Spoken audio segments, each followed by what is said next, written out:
सन 75 की एक दुखद घटना है यहीं की, कि जब यहाँ से आचार्य महाराज जी निकले थे 76 में, तो इसी खजुराहो में आचार्य भगवान का प्रवास कुछ दिन के लिए हुआ और यहाँ कोई व्यक्ति नहीं आता था।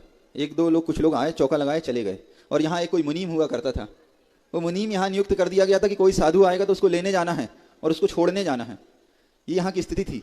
और आचार्य भगवान तो अनियत विहारी थे, किसी से कुछ बोलते तो थे नहीं कि कब विहार करना है, कब यहाँ रुकना है, कितने दिन चौका, मतलब आप आहार की व्यवस्था करो, विहार की व्यवस्था करो।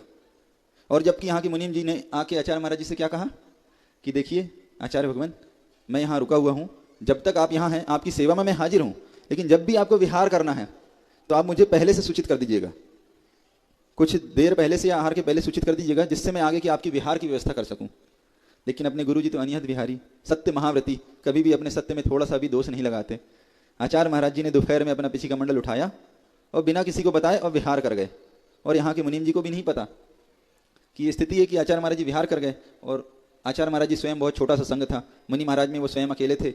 और चुल्लक समय सागर जी, चुल्लक योग सागर जी, चुल्लक नियम सागर जी और चुल्लक प्रवचन सागर जी, ये 4 महाराज जी और शायद एक स्वरूपानंद जी भी हो सकते हैं चुल्लक जी, ऐसे 4 या 5 महाराज जी का संघ था। इतने से कम लोग थे। अब आचार्य महाराज जी को यह भी बता दिया गया था कि आगे यहाँ से चारों ओर घनघोर और सुनसान वियावान जंगल है, जहाँ शेर, चीते इत्यादि रौद्र प्राणी विचरण करते हैं। यहाँ कोई भी बीच में स्थान नहीं है 30 किलोमीटर तक रुकने का।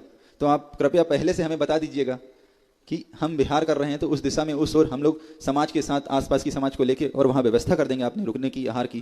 लेकिन गुरु जी ठहरे निर्भीक सिंह वृत्ति के, उनके अंदर दीनता कभी न थी, न रही, न अगले भवों में वो जन्म लेंगे तब भी रहेगी। और वही चीज पूज्य समय सागर आचार्य भगवंत में है, जिनके अंदर दीनता तो है ही नहीं, पहले से कोई संकेत ही नहीं करते हैं। हो गया तो ठीक, नहीं हो गया तो ठीक, जो है सब गुरु की कृपा है।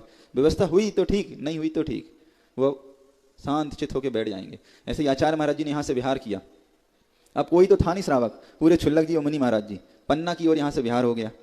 कई किलोमीटर दूर तक चले गए, एक भी श्रावक नहीं आया कहीं का। अब आचार्य महाराज जी अकेले विहार कर रहे हैं। अब रात होने की थी, पन्ना टाइगर रिजर्व में आचार्य भगवंत पहुंच गए। अब कोई स्थान नहीं था रुकने का।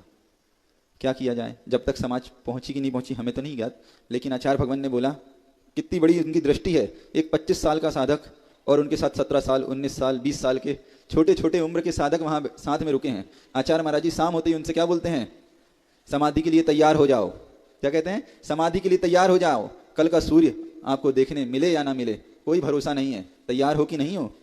तो सभी ने पूछा, ऐसा आप क्यों बोल रहे हैं आचार्य भगवान, सभी चुल्लकों ने। तो आचार्य भगवंत कहते हैं कि देखो ये बियाबान जंगल है, यहाँ कितने सारे शेर, चीते प्राणी हैं,